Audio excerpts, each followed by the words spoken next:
Radio Classique, l'invité de l'économie. Et à 7h16, Nicolas Piron, vous recevez Karine Charbonnier, PDG de Bec Industrie, vice-présidente de la région Hauts-de-France. Bonjour Karine Charbonnier. Bonjour. Vous avez publié récemment un livre intitulé « Patron, tenez bon » où vous racontez votre expérience de chef d'entreprise et tous les problèmes rencontrés avec les syndicats, l'inspection du travail, plus globalement avec l'environnement fiscal et juridique en France. Un seul exemple, emblématique que vous racontez au début du livre et qui vous a manifestement beaucoup choqué, c'est cette convocation au tribunal pour une petite attestation égarée qui vous a valu une mention sur votre casier judiciaire au final. Oui, tout à fait. Donc dans ce livre, c'est un livre très très concret avec beaucoup d'anecdotes sur les difficultés d'un chef d'entreprise, et j'y explique notamment que dans les entreprises, la réglementation exige que nous fassions un accueil sécurité pour tous les salariés, même si le poste est absolument pas dangereux, c'est la loi. Ce que nous faisons, mais pour un salarié qui remplaçait, pour un intérimaire qui remplaçait un salarié en congé un été, nous n'avons pas été capables de retrouver la signature de participation à cette petite formation à la sécurité.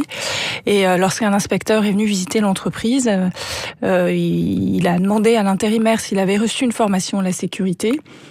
Celui-ci a dit non, je ne sais pas pourquoi, et je me suis retrouvée au commissariat, puis devant un juge, et nous avions beau avoir eu cet été-là 40 stagiaires et remplaçants pour les congés, c'était le seul pour lequel nous n'avons pas retrouvé la signature, mais ça n'a pas été pris en compte, et j'ai une mention sur mon casier judiciaire pour cet épisode. Ce qui vous a frappé, c'est l'hostilité du juge vis-à-vis de vous, vis-à-vis de ce que représente l'entreprise. Alors, je ne dis pas que c'est la généralité, mais c'est une situation fréquente parce que j'ai eu beaucoup d'autres témoignages. Effectivement, quand je suis arrivée devant le substitut, c'était pas le juge directement, avant que je m'assoie dans son bureau, il m'a dit tiens, ce matin, j'ai eu un autre patron qui envoyait des salariés non harnachés sur les toits.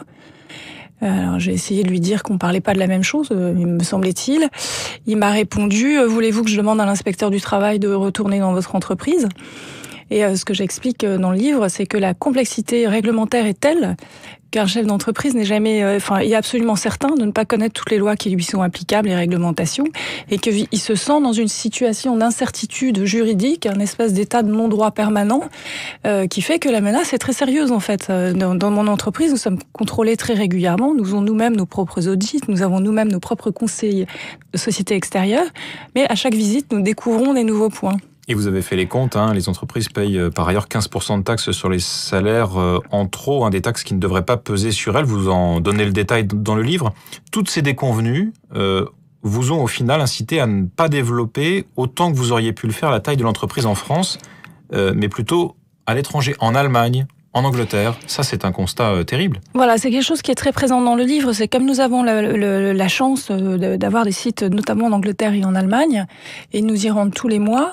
En fait, nous avons pris conscience, en sortant régulièrement de notre bocal franco-français, que la situation des entreprises françaises est très très particulière et qu'il y a une espèce de fossé qui s'est creusé très lentement au fil des décennies, qui est massif. Et j'y vois vraiment l'explication du chômage de masse français pour des raisons de charge, des raisons de réglementation compliquées, le code du travail, des diverses choses que j'écris, qui, dit rapidement, paraissent banales, mais je pense que, expliquées concrètement, je crois qu'on comprend pourquoi il y a une forme de grève de l'investissement du recrutement en France qui ne dit pas son nom, parce que il y a trop d'incertitudes, c'est trop compliqué, et à force, les entreprises évitent les problèmes et arrêtent d'investir, et ça me fait vraiment mal au cœur pour mon pays. Et ce qui est très présent aussi, je crois, dans le livre, c'est expliquer que c'est pas un problème d'entreprise uniquement.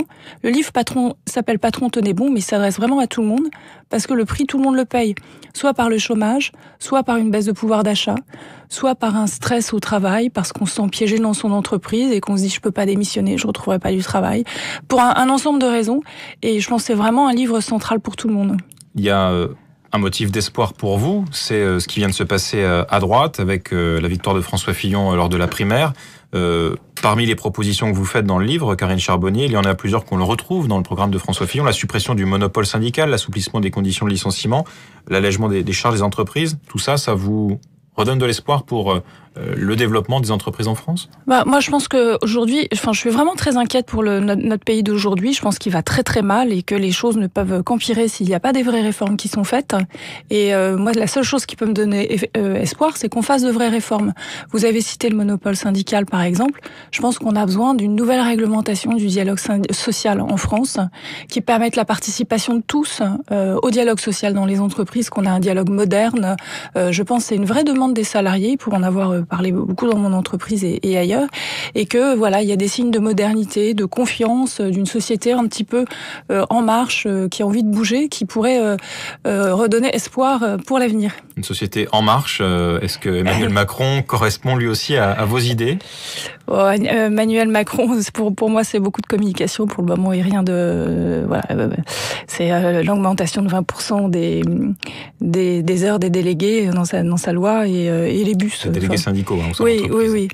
Donc, voilà. Un mot encore sur la politique. Vous avez décidé de vous présenter aux prochaines législatives sous la bannière du parti Les Républicains. Pourquoi ce choix de s'engager en politique ? Je pense que quand on lit le livre, on voit que j'ai vraiment très envie de participer à une forme de réforme de notre pays. Je pense que c'est très très important que le profil des députés soit beaucoup plus divers à l'Assemblée, qu'il y ait beaucoup plus de sociétés civiles, de représentants de la sphère privée. Je pense que la sphère privée a été laminée au cours des dernières décennies, tout simplement parce que les députés ont rarement une culture de la sphère privée française, et que si on avait un mélange un petit peu plus équilibré, peut-être que les lois seraient moins compliquées à appliquer. Merci Karine Charbonnier. Patron, tenez bon, c'est le titre du livre que vous avez publié aux éditions Albin Michel. Vous étiez ce matin l'invité de l'économie de Radio Classique.